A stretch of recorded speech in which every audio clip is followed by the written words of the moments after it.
દ્વારકાના કલ્યાણપુર તાલુકામાં બરબાદીનો વરસાદ વરસ્યો। વર્તુ 2 ડેમ ઓવરફ્લો થતા રાવલ ગામ જળમગ્ન થઈ ચૂક્યું છે। રાવલ ગામમાં જ્યાં જુઓ ત્યાં માત્ર ને માત્ર પાણી જ જોવા મળી રહ્યું છે। રાવલ ગામમાંથી પાણી ઓસરવાની પણ હવે ધીમે ધીમે શરૂઆત થઈ છે।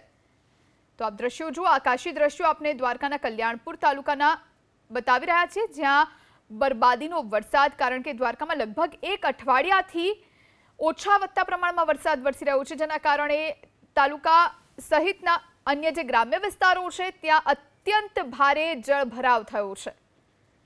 સંવાદદાતા કરણ ફોન લાઈન પર જોડાયા છે। કરણ, રાવલ ગામ કે જે આખું બેટમાં ફેરવાયું હોય એવું જોવા મળી રહ્યું છે, હવે ભલે પાણી ઓસરવાની શરૂઆત થઈ ગઈ હશે, પરંતુ જનજીવન પર કેટલી અસર? જી, વાત કરવામાં આવે તો દ્વારકા જિલ્લામાં સાર્વત્રિક ધોધમાર વરસાદ ખાબક્યો હતો, જે એક દિવસથી મેઘરાજાએ વિરામ લીધો છે, પરંતુ જે વરસાદ ખાબકેલો હતો તેના પગલે ભાણવડ પંથકમાં આવેલો જે વર્તુ 2 ડેમ છે તે ઓવરફ્લો થયો હતો અને તેના 10 દરવાજા ખોલ્યા હતા।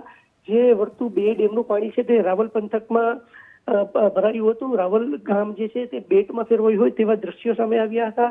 જ્યાં જુઓ ત્યાં રાવલની બજારો છે, સ્કૂલો છે, હોસ્પિટલ છે, પોલીસ સ્ટેશન છે કે ખેતરો છે, તે તમામ જગ્યાએ ગોઠણથી કેળસમા સુધીના પાણી ભરાયા હતા। હાલ મેઘરાજાએ એક દિવસથી વિરામ લીધો છે, ત્યારે ધીરે ધીરે પાણી ઓસરી રહ્યા છે અને ધીમે ધીમે જનજીવન વ્યવસ્થિત થઈ રહ્યું છે। જી, આભાર કરણ જાણકારી આપવા માટે।